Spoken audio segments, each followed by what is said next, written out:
kanë mja zgjatë pushtetit jetën, duke ja votu ose duke u përpjek me gjetë një konsenzus për presidentin. Kjo është e papame, po kjo është opozita e Kosovës. Tana se i përket Kurtit, ajo është stili i tij.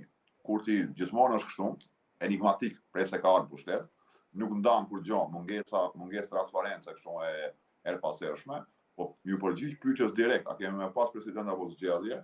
Na po shohim përpjekje për fatkeq të sinqerta dhe këtë spektrit politik në Kosovë me pas zgjidhje. Kuptimin që me pas një president, pas përfundon afati tashmë 11 ditor që e ka përcaktuar gjykata kushtetuese. A ka me pas ajo? Kjo për fat keq prapë them, nuk më varet nga partitë politike opozitare, varet vetëm nga dëshira e Kurtit.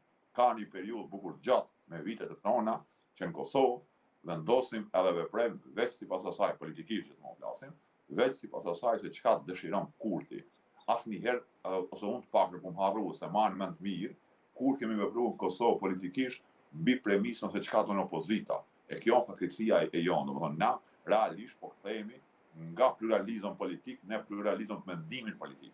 Edhe këto parti që i kanë siglet PDK e LDK, janë realisht si vetëvendosje, janë deputet vetëvendosjes, të cilët nuk e kanë ndryshme vetë siglën, por nuk dallojnë kur gjë nga Albin Kurti, i përdor kur don për çështje të rëndësishme. Pra, nëse po doni opinionin tim, unë besoj që duhet me pas zgjedhje.